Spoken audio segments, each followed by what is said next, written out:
Uudis pluss, külaline.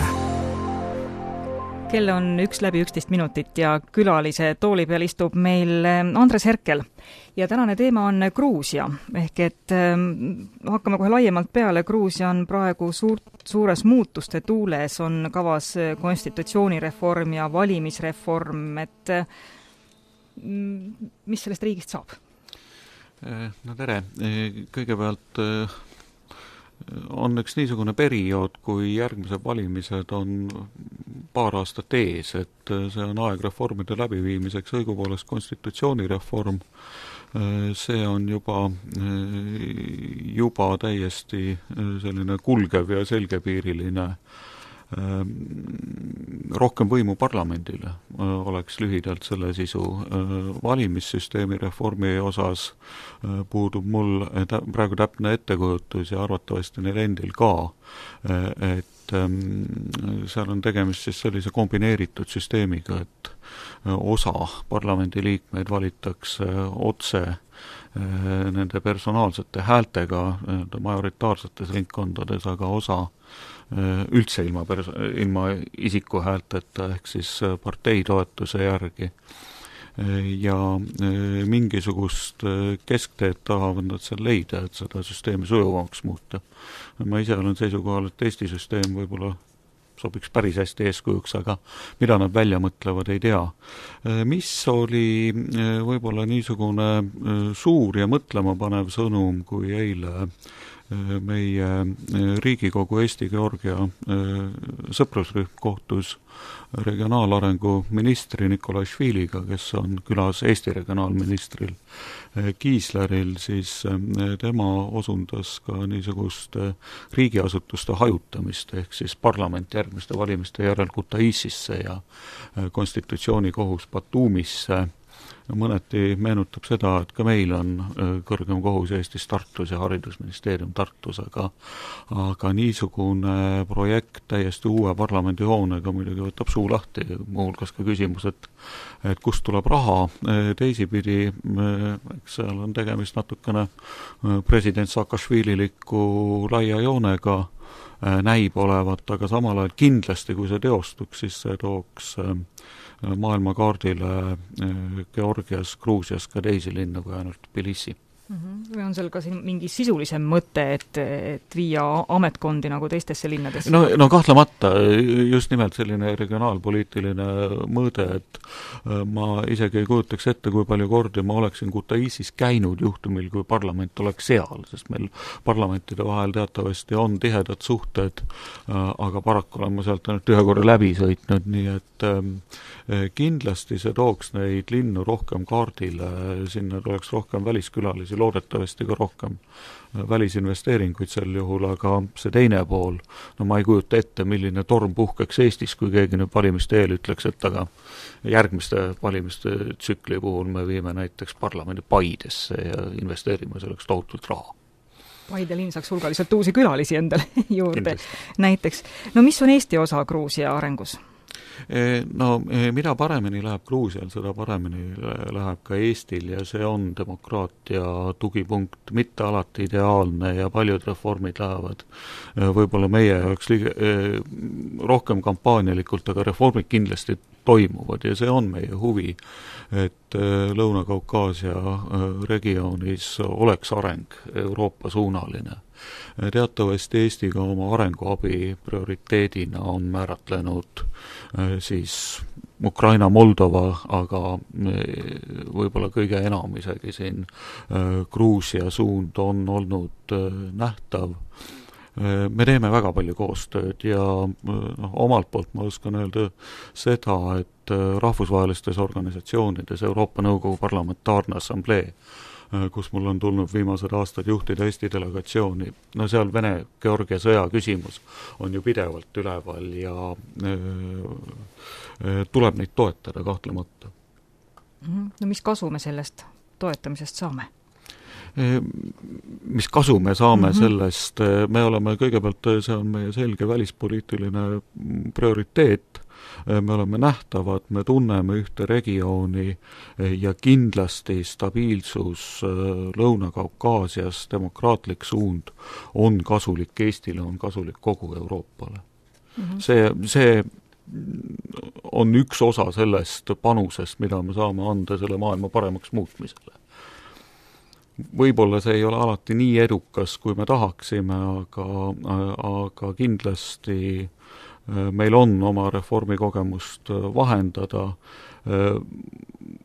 Tõsi, tuleb tunnistada seda, et sellal, kui poliitilised sidemed on olnud väga tihedad, me ei saa rääkida sellest, et majandussidemed oleksid väga oluliste mahtudega, pigem otseinvesteeringud Eestis sinna on suhteliselt tagasihoidlikud ja Georgiast Eestisse veel tagasihoidlikumad. Te olete kogu selle piirkonna toimimist kirjeldanud oma värskelt ilmunud raamatus Aserbaidžaani kirjad. Kuidas te näete seda? No üks sõber mul seda raamatut ka vaadates ütles umbes niimoodi, et kui grusiinid ütlevad mõnikord, et nende parim naaber on Must meri, et siis jääb mulje Aserbaidžaani kohta lugedes, et seal võib-olla on parim naaber Kaspia meri. Ühesõnaga riikide omavahelised suhted on selles piirkonnas äärmiselt keerulised. Kahtlemata Aserbaidžaani ja Armeenia suhted on aja jooksul olnud võib-olla kõige keerulisemad, isegi veel keerulisemad kui Vene-Georgia suhted siin aja jooksul on olnud, need suhted on pingestunud viimastel aastatel.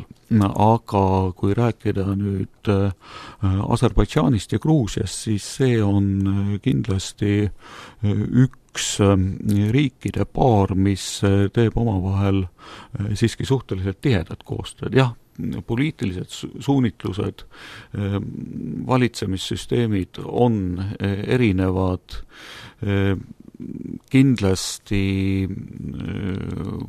Gruusia Euroopa suund on olnud märksa bravuurikam, Aserbaidžaan hoiab võimalikult häid suhteid Venemaaga ja ka oma poliitilises süsteemis on märksa suletum, meenutab niisugust Venemaa tüüpi kontrollitud demokraatiat, aga eks neil on ju üks väga selge huvi tuua Kaspia mere maavarad, gaas, nafta Euroopa suunda siis ilma läbimata Armeeniat.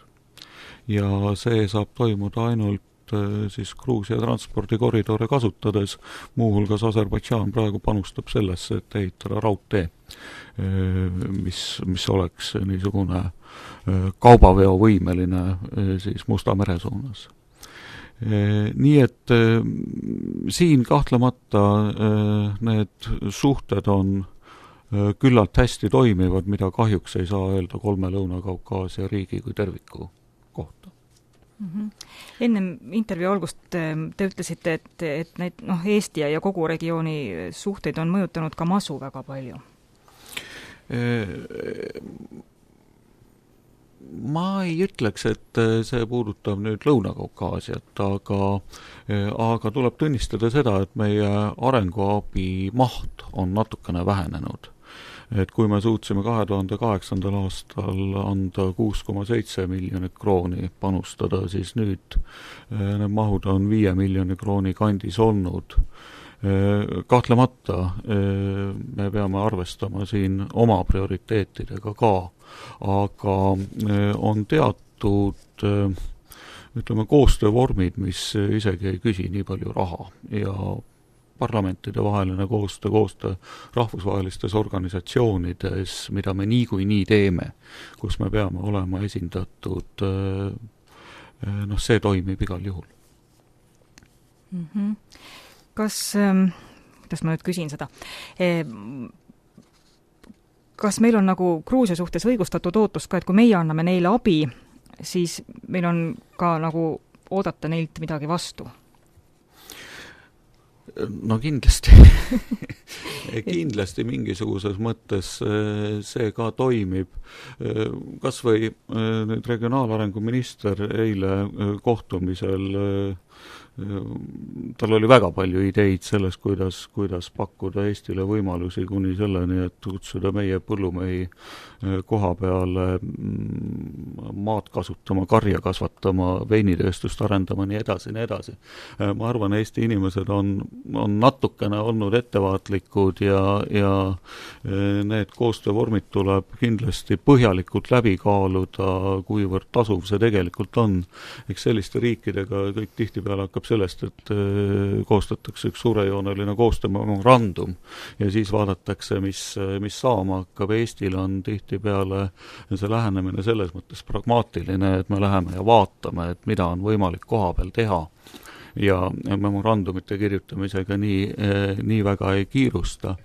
Aga mis puudutab niisuguseid ütleme rahvusvahelisi suhteid jällegi, siis kindlasti on Gruusia sama palju Eesti liitlane, kui Eesti on olnud Gruusia liitlane. Eesti on olnud ka tegelikult reformide kriitik, tihtipeale tuleb osutada ka sellele, et mida ei ole nii hästi tehtud ja mida võiks teha paremini. Selles mõttes meie ekspertiisil mingisugune lisaväärtus on, aga ma loodan, et ei teki niipea sellist olukorda, kus Eestit on vaja niisugusel moel rahvusvahelisel tasandil toetada, nagu Georgial selle hirmsa sõja puhul, mis oleks võinud kindlasti olemata olla. Väga hea. Saime selgema ülevaate. Suur aitäh, Andres Herkel, selle intervjuu eest! Aitäh!